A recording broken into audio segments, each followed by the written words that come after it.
National Publicity Secretary of the All Progressives Congress, APC. Good morning, Mr. Felix Morka, and thank you for joining us on the morning show. Okay, you listen to the introduction. Good morning, Doctor. Yes, good morning. Morning. How is Agbo? Oh, Agbo is very well. The great kingdom of Agbo. Yes, so we're doing very well. my regards to our revered Dean. My regards and my love to him. Anyway, Absolutely. Mr. Morka, let's talk about the business of the day. Now, and it is as follows. You've been quoted as saying that ministers and party officials should face their duties and not speculate about whether there's going to be a Tinubu-Shettima ticket or not, because you say it's speculative. So is it that ministers serving under the APC government do not have the right to express themselves, to express an opinion? Is that meant to be a gag order? And that is with regard to what Minister Musawa said about how strategic a Tinubu-Shettima ticket will be in 2027. The second point is that you were also addressing the media, saying that media houses should stop quoting sources, should stop giving platform to people. Where did you derive that authority from to dictate to media houses what they should consider important as news? I'd like you to educate us about how party spokespersons now can dictate to journalists.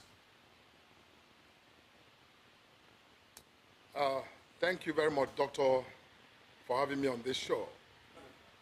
First of all, yes, I did issue a statement yesterday where I basically, tried to let Nigerians understand that the groundswell of rumors and speculations around the Tinubu-Shettima ticket, whether or not the vice president was going to make the 2027 ticket, was not coming from us, was not something that we put out there. Because first of all, Doctor, I'm sure you understand that this is the ordinary times. The prohibition on political activities is still in force. So our party is not engaging the question as to, tickets and who will be on the ticket. We have a 7th president and a 7th vice president today. So we have yet to activate our systems, in accordance with INEC's, guidelines and regulations, to engage that conversation. So, but that for quite some months now, this matter has been in the public space, discussed, debated. And it assumed a new dimension when recently specific names were, suggested, were put forward in circulation in the media as possible replacements for the vice president. Now, we're a political party, and so to make sure that Nigerians are not mistaken these rumors and speculations as emanating from our party, we had to make that clarification. Now, to your second question about whether or not we or the spokespersons of parties have the right to say anything to the media. Doctor, look, you of all people, every day, even on this show this morning, you speak very clearly to governments and political authorities about what you believe they should do or not do. If you watch the language I used, I never said anything about dictating to them what to do or how to practice their profession. All I said was that we urge media organizations not to lend their platforms to this sort of rumor mongering, because look, we all have mutual interests in making sure that we do not at this stage overheat our polity, and that information that is coming out is credible, and the media has a responsibility. Ruben, don't forget that I'm a human rights lawyer, and I understand the rights of, the press freedom, the significance of it, and the ramifications of it. I don't toy with it, not me, and so I wouldn't say that. But all I'm saying is that we all must be reminded of our duty in our democracy. Whether you're politicians or spokespersons or journalists, we must, I think, be attentive to the good that we all are called upon to serve, on the platforms of our professions. Okay, all right, so let's look at the merit of what she said. That's Honorable Hannatu Musawa. Even though you have said that it's speculative, but I'd like you to put the record straight. And it's not just speculative. From the meeting that was held in the northeast zone of the country, whereby there were endorsements being made by some of your party members with only the president being mentioned. These were some of the reasons for concern. And then some people have also said that, oh, well, based on the designation of Nigeria as a CPC, one of the concessions the APC will make, also in fairness, in the spirit of fairness and equity, is to bring on a Northern Christian. Is there any weight or credence to these positions?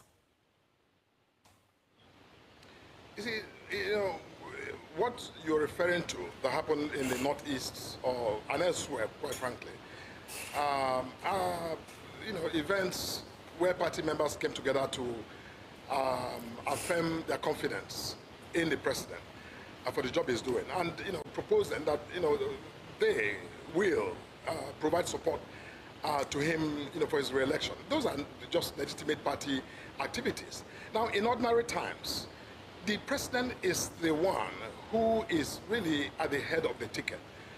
The position of vice president, when the time comes, is liable to conversations at the party level, for decisions as to who becomes vice president. So when they endorse the president, in my understanding, that constitutes an endorsement of the serving vice president as well, whether or not his name is listed. Because, on the ballot, the president is the one who is, at the head of that ballot. So it didn't mean that the, specific mention of the president without the vice president would suggest then that there was some intent to, sideline him or to remove him or to replace him. That is not the case. It's just the normal functioning of the political process. Well, the people didn't seem to think so, Mr. Felix Morka. Mr. Morka, the people didn't seem to think so. There was a protest. In fact, it almost became quite chaotic because they opposed the fact that the president was mentioned. It was in their own zone and they didn't mention his name. So I think it's not easy to just dismiss that and say that, oh, because it's a joint ticket. The president has already it's been highlighted in the past as governor, has had opportunities to change his deputies. And so it's not moving away from trends and what he's done in the past. Ayo, but that's exactly why this is all very speculative. If you're using the past practice or the past events associated with the president as a yardstick to now decide and to float these rumors and speculation that necessarily he now intends to change the vice president. That is exactly why it's speculative, because that's not factual. And that's my point, Ayo, that we all need to just profile these things, because you see, these are matters that are also very sensitive. You just said that during that event in the Northeast that there were some skirmishes or protests in that hall. Now, I tell you, I addressed that frontally. The party in the Northeast, the party addressed that head on to clarify for them. And the moment that people understood that that was not, a telegraph to suggest anything untoward, but that it was simply just the way it is. The model they used for that meeting was following the format of the, what you would have typically in an election, model. That it wasn't directed at the vice president. They understood it, and that was why you didn't hear anything further about that incident. And people, just got a perspective and got information, and I think they were fine. So look, all we're saying is that when the time comes, some of the other reference you made about whether or not a party, is in touch or in tune with some of the, expectations that we will think and rethink. When the time comes, we will empanel all of our, organs. Okay, just very quickly before I comes in. Mr. Morka, you keep saying when the time comes. But if the time hasn't come, we've seen many governors, endorsing the president. So it seems like for the APC, the time has already come. Politicking is in earnest. We've started, the road to 2027. So if it's not yet time, why are they all coming out publicly? There's the City Boy movement campaign around the country already endorsing the president. Yet you say that it's not yet time. When will it be the time? And then very quickly, do you agree with Honorable Musawa that it would be almost politically suicidal in the north if you don't have a Hausa, Kanuri, or Fulani northern Muslim on the ticket, on the joint ticket with the president for 2027? I think you're conflating quite a few things that are different, related but different. When people look, if I, as I am on this show, and I pass a vote of confidence on the morning show team that you guys are doing a fine job, how does that become, govern the Arise management, whether or not to give you a promotion tomorrow? That is not, they're two separate things. I'm merely expressing my commendation for you and saying that, look, you know what, I think Arise management should consider elevating those who are on this show because they're doing a fantastic job. That is different from the statutory process of primaries where the party is empaneled with the authorized people to make decisions for the party. That is a separate process. And, yes, one may be related to the other, but one is simply expressions of, opinion, commendation, vote of confidence, endorsement. One is the system of primaries that is statutory, that you cannot, waive. There are systems and procedures and there are regulations overseen, supervised by INEC, the Election Management Authority. So there are two separate systems and we shouldn't conflate them. Okay, a couple of things. I have a long one for you and I will go precept upon precept because there are lots of matters on ground. So I don't know if you know, there was a judgment delivered on the 12th of August 2024 by Justice Sika Prioko in favor of the Emeka Beke executives. The decision of INEC to extend the tenure of all executives elected on October 16, 2021. And there's another suit PHC 385 CS 2024, delivered by Justice Obamo, that the correspondence and activities carried out on behalf of APC by Mr. Tony Okocha in contempt of court and null and void. So, do you have any judgment that contravenes all of these judgments? And if you have, can we get the evidence? That's in relation to the Rivers case. You just asked me about court judgments. Can you connect it to, events in my party so I can properly... Yes. It's based on the Rivers case in your party. The factions, the fact that they are saying the Tony Okocha faction is not viable. And this is going back to the back and forth you had with Darlington and Waju. What they claim is the fact that they have a judgment that says they have bona fide. And that if you have any other judgment that counteracts their bona fide, that if you want to bring it out, we would like to see it or quote it. Okay. Yes. Rufai, see, now, it is true that the Beke-led executive committee of the party in Rivers State was dissolved by the party, by the appropriate organ of the party. And a caretaker committee was constituted in its place, led by Chief Tony Okocha. At the expiration of the full term of that caretaker committee, a congress was conducted by the party that also led to the birth of the new executive committee of the party in the state of Rivers, again headed by Chief Tony Okocha. Now, Beke, Darlington, and some of the individuals were part of that ESCO that was dissolved. And in the meantime, there's been that intervening tenure of the caretaker committee, and now the substantive tenure that is still subsisting of the elected ESCO from that Congress. Now, you refer to court judgments. Don't forget that I'm a lawyer. I'm a senior lawyer for that matter. Now, when a court gives an order, if barring appeals against that decision, that court is required to enroll that order and trigger its enforcement mechanisms to enforce the order and to secure compliance with that judgment or that order of court. Judgment of court is not what the court enforces, it's the enrolled order. Because out of the judgment, there are many things the courts will say, but it is the specific, orders that require compliance that the court will enroll and then seek to enforce against a party, on the other side, the defendant perhaps.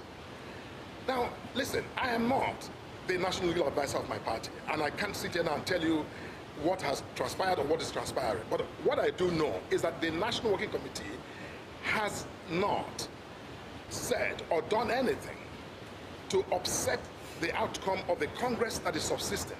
So what that means and what that leads, to, even without reference to anything, is that, whatever processes that are in court, it's either it's still incoherent, it's still ongoing, inconclusive yet, maybe because of the appeals that are pending on that matter, whether there are stays of execution or whatever, I don't know, I'm not the lawyer litigating that matter. But the point is that it just means that the party has yet to, the courts, and that judgment has yet to reach that enforceable level where the party is required to do anything to change its position. But so that's the position. But the judgment I quoted, pretty much, nullified the Congresses you're making reference to, and that was the judgment I quoted. So that's why I was asking you if there was another superior judgment, like an appeal to those judgments. So as we speak now, let me just get a straight answer from you, because before I move on to other things. That means you don't have any court of appeal judgment or any other judgment nullifying this judgment I have quoted as we speak today as regards the Rivers matter? Yes or no? Or you don't know of any?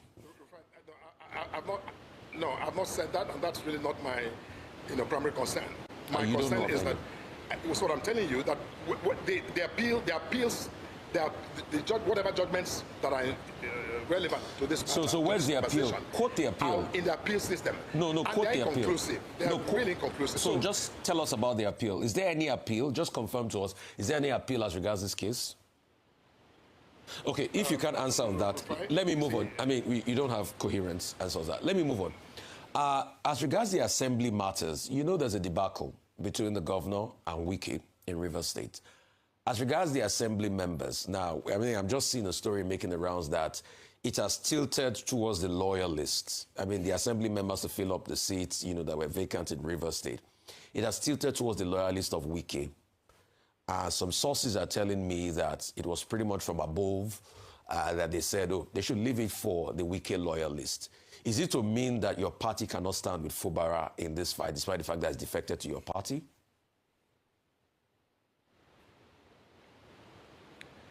What do you mean by stand with? Governor Fubara is a member of our party. And the process you just referred to is the process of primaries to decide our flag bearers in the by-election that is upcoming in 2 constituencies in Rivers State. Now, primaries are, instruments used by the constituents to decide who flies the flag of the party in their constituency. Parties don't dictate that on behalf or in favor of one person or the other. That is not the way it's done, Rufai. That is a matter for the constituents to decide on the ground. We simply conduct and supervise. We don't dictate or decide to award, seats. Mr. Morka, however highly placed. And you have limited time. Okay. I have a question for you, and you have limited time. And this is as follows. Now, right now, your party already has 31 governors on your side. Yesterday, it was Governor Abba Yusuf of Kano. Today is going to be Governor Caleb Mutfwang of, Plateau State. One of the issues addressed by Minister Musawa was that, APC is not looking for a one-party state. But you already have 31 out of 36. You also have the FCT man who seems to be in the eye of the storm, a crisis of his own making. Do you think, what is the mood in the party? It looks like, you people have already won the election. Should we still bother about 2027 general elections? So we should all just go home and say, well, APC has already settled the matter. Doctor, let me remind you that the People's Democratic Party that you're very familiar with, at some point in our history, governed Nigeria by about the same number of governors. And I don't think, I was very active in the political world at that time, and there was no specter anywhere about, one-party state, because at that time, the PDP had those numbers of governors. And that's not the case now.